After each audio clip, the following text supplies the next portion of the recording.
नमस्कार दोस्तों, स्वागत है आपका मेरे इस YouTube channel study with Anshul में। दोस्तों, आज से हम नई सीरीज़ की शुरुआत करने वाले हैं जिसमें हम ग्रुप सी की प्योर पूरी तैयारी आप लोगों को करवाने वाले हैं, जिसमें उत्तराखंड जीएस और हिंदी तीनों क्लासेस आप लोगों को डेली प्रोवाइड कराई जाएंगी। तो शुरू करते हैं हमारा आज का सेशन।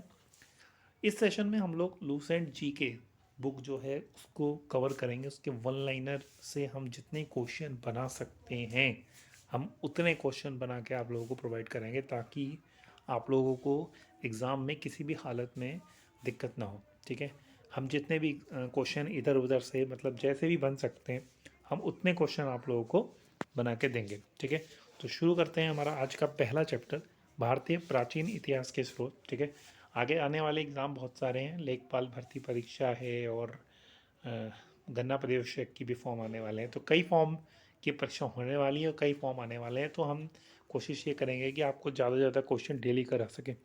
ठीक है, तो शुरू करते हैं हमारा आज का पहला क्वेश्चन। पहला क्वेश्चन है, भारत का सर्व प्राचीन धर्म ग्रंथ कौन सा है। ठीक है, तो आप सभी को ये सब क्वेश्चंस कई बार आप लोगों ने पढ़ चुके हैं, तो रिवीजन टाइप का भी हो जाएगा आप लोगों का जिन्होंने ये क्वेश्चन पहले पढ़ चुके हैं।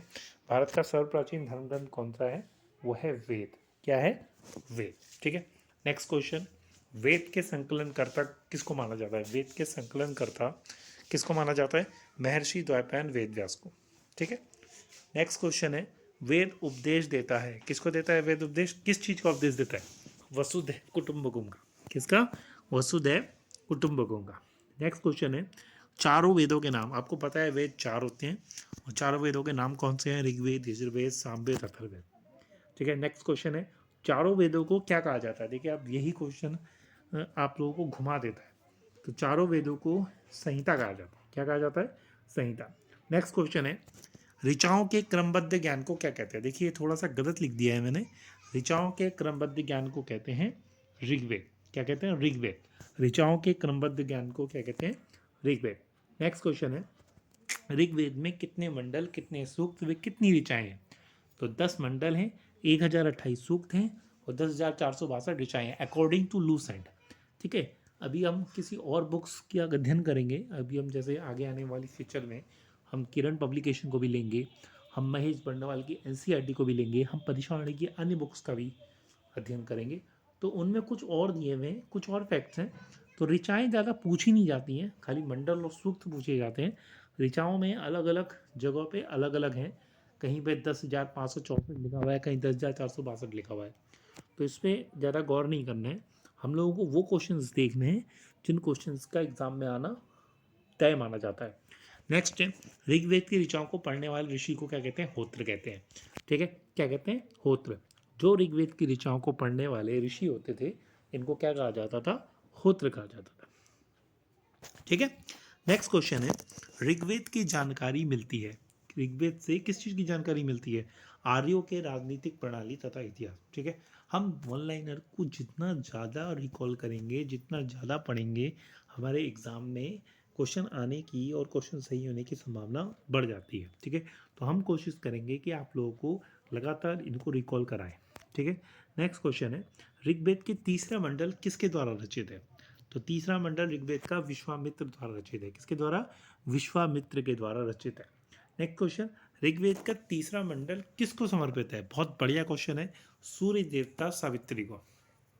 ठीक है, ऋग्वेद का तीसरा मंडल किसको समर्पित है, सूर्य देवता सावित्री को। नेक्स्ट क्वेश्चन, ऋग्वेद के नवे मंडल किसको समर्पित है। बहुत बढ़िया क्वेश्चन है, ऋग्वेद का नवा मंडल सोम देवता को सम्मिलित है। ठीक है, किसको समर्पित है, सोम देवता को। नेक्स्ट क्वेश्चन है, ऋग्वेद के 8वें मंडल में हस्तलिखित ऋचाओं को क्या कहा जाता है। क्या कहा जाता है, ऋग्वेद के 8वें हस्तलिखित ऋचाओं को खिल कहा जाता है। ठीक है, बहुत बढ़िया क्वेश्चन बनाए हैं। इस तरह के वन लाइनर क्वेश्चन आप लोगों को किसी भी चैनल में नहीं मिलेंगे जो जितनी मेहनत करेंगे। और हम ये मेहनत केवल हैंड रिटन नोट्स में ही दिए जाएंगे। आपको पढ़ना है, आप करना है, आप वीडियो देखिए। वीडियो देखने के बाद अगर आपको लगता है कि क्वेश्चन इंपॉर्टेंट है या आपको इनके नोट्स बनाने, तो आप इसका स्क्रीनशॉट लेके आप इसको अपने पास सेव भी रख सकते हैं। ठीक है, नेक्स्ट क्वेश्चन है, चातुर्वर्ण समाज की कल्पना का स्रोत ऋग्वेद के कौन से मंडल में है। तो ये 10वें मंडल में है। चातुर्वर्ण मतलब होता है ब्राह्मण, क्षत्रिय, वैश्य, शूद्र। जो चतुर्वर्ण की कल्पना है वो ऋग्वेद के कौन से मंडल हैं? 10वें मंडल में। ठीक है, चलिए अब नेक्स्ट क्वेश्चन करते हैं। नेक्स्ट क्वेश्चन अगला वाला, चलिए अगला वाला क्वेश्चन करते हैं, 1 मिनट। हाँ, वामनावतार के 3 पगों के आख्यान को क्या कहते हैं? ठीक है, क्या कहता है? ऋग्वेद कहते हैं। वामनावतार के 3 पदों के आख्यान को क्या कहते हैं? ऋग्वेद कहते हैं। नेक्स्ट है, ऋग्वेद में इंद्र के लिए और अग्नि के लिए कितनी ऋचाएं हैं? तो इंद्र के लिए इसमें 250 ऋचाएं हैं और अग्नि के लिए 200 ऋचाएं हैं। ध्यान रखिएगा, ऋग्वेद में इंद्र के लिए 250 और अग्नि के लिए 200। सरस्वर पाठ के लिए मंत्रों और बलि के समय अनुपालन के लिए नियमों का संकलन कहलाता है, यजुर्वेद कहलाता है। ठीक है, गान सरस्वर पाठ मतलब स्वर के साथ जो पाठ किया जाता है, उसमें मंत्र और बलि के समय अनुपालन के नियमों का संकलन क्या कहलाता है? यजुर्वेद कहलाता है। ठीक है, यजुर्वेद के पाठकर्ता को क्या कहते हैं? बहुत बढ़िया क्वेश्चन है, अर्धव्यु कहते हैं। उधर हमने ऋग्वेद के पाठकर्ता भी पढ़े, उनको क्या कहते हैं? होत्र कहते हैं। ऐसा वेद जो गद्य और पद्य दोनों में है क्या कहलाता है? यजुर्वेद कहलाता है। बहुत बढ़िया क्वेश्चन है। ठीक है, जो ऐसा वेद जो गद्य और पद्य दोनों में है उसको क्या कहते हैं? यजुर्वेद कहते हैं। नेक्स्ट है, साम का अर्थ क्या होता है? साम का अर्थ गान होता है। क्या होता है? गान। नेक्स्ट क्वेश्चन, सामवेद पाठकर्ता को क्या कहा जाता है? मतलब जो सामवेद के श्लोक और वो पढ़ता है उनको क्या कहा जाता है? उनको कहा जाता है उद्रात्र। मतलब सामवेद का पाठ करने वाले ऋषि को क्या कहते हैं? उद्रात्र कहते हैं। उद्रात्र याद रखिएगा। भारतीय संगीत का जनक सामवेद होता है, सभी जानते हैं, क्योंकि गद्य और पद्य पद्य में है, केवल पद्य में है और संगीत का पता चल रहा है, तो इसका मतलब भारतीय संगीत का जनक कौन है? सामवेद है। संगीत सबसे पहले सामवेद में ही प्रयोग किया गया था। नेक्स्ट है, अथर्ववेद का जनक कौन है? अथर्वा ऋषि। नाम से ही पता चल रहा है, देखिए अथर्व से अथर्वा। ठीक है, अथर्वा ऋषि क्या है? अथर्ववेद के जनक है। नेक्स्ट है, कौन से वेद में मनुष्य के विचारों तथा अंधविश्वासी का विवरण मिलता है? अथर्ववेद। ठीक है, जादू टोना विचार अंधविश्वासी ये सब चीज़ें किस में है? अथर्ववेद में है। ठीक है, नेक्स्ट है, अथर्ववेद के प्रतिनिधि सूक्त किसको माना गया है? पृथ्वी सूक्त को माना गया है। अथर्ववेद का प्रतिनिधि सूक्त किसको माना गया है? प्रतिनिधि सूक्त को माना गया है। अथर्ववेद में परीक्षित को कहा गया है, किसका कहा गया है? कुरुओं का राजा। अथर्ववेद में परीक्षित को क्या कहा गया है? कुरुओं का राजा। अथर्ववेद में प्रजापति की 2 पुत्रियां कहा गया है, किसको कहा गया है? सभा वे समिति को। अथर्ववेद में प्रजापति की 2 पुत्रियां किसको कहा गया है? सभा वे समिति को। सबसे प्राचीन वेद कौन सा है? ऋग्वेद है। सबसे प्राचीन वेद कौन सा है?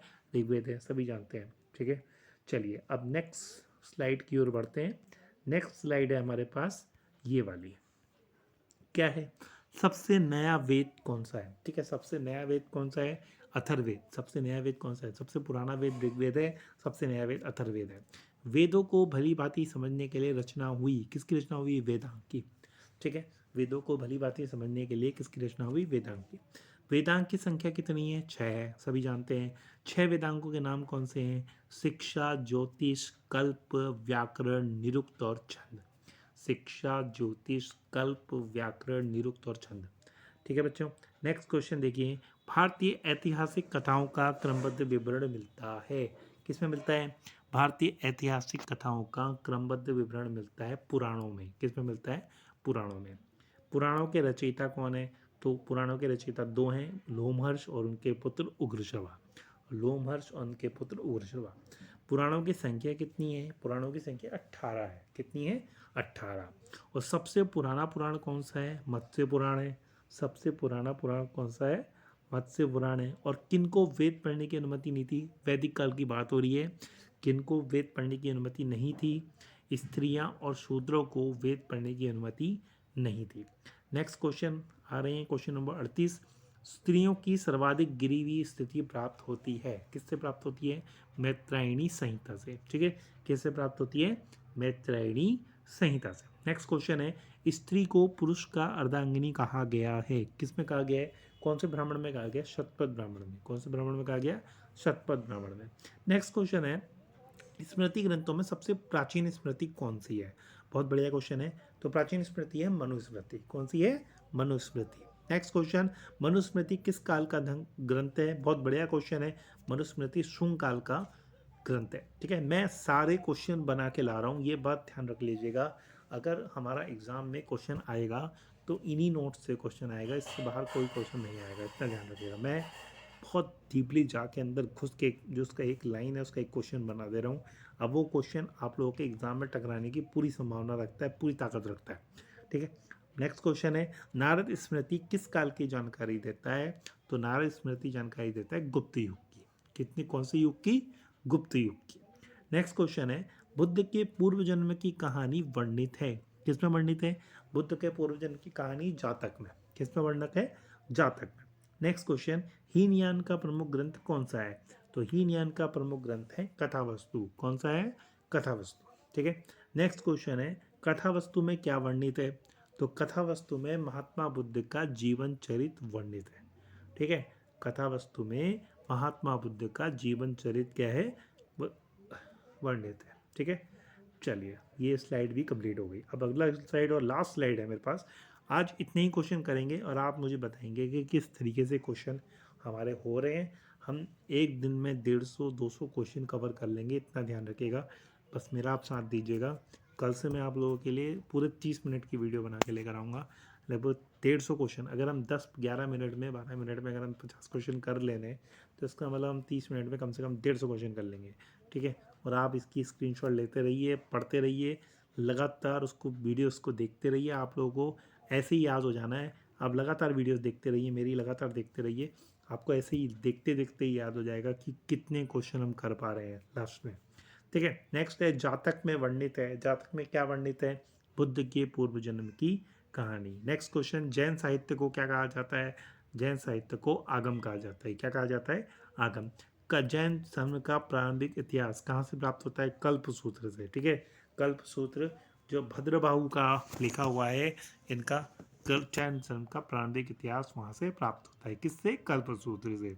ठीक है, नेक्स्ट क्वेश्चन है भगवती सूत्र किस धर्म से संबंधित है? तो भगवती सूत्र संबंधित है जैन धर्म से। ठीक है, किससे संबंधित है? जैन धर्म से। और अर्थशास्त्र के लेखक कौन है? तो अर्थशास्त्र के लेखक हैं कौटिल्य। ठीक है, तो ये थे मेरे आज के डेमो के 50 क्वेश्चन। ठीक है, कल से प्रॉपर क्लास चलेगी 7:30 बजे से 8 बजे के बीच में। आपको जितने भी क्वेश्चन 30 मिनट में जितने क्वेश्चन होंगे लगातार उतने क्वेश्चन कराए जाएंगे। आप लोग बैठिएगा और आराम से देखते रहिए कितने क्वेश्चन रोज हो रहे हैं। हम 3-4 बुक्स यहाँ पे कंप्लीट करेंगे जीएस की लगातार अगले 6 महीने में, तो हमारे साथ जुड़े रहिए। ठीक है, अब अगली वीडियो आएगी उत्तराखंड जीएस और हिंदी की। ठीक है, तो उत्तराखंड जीएस को भी उतना ही प्यार दीजिएगा जितना इस वीडियो को देंगे।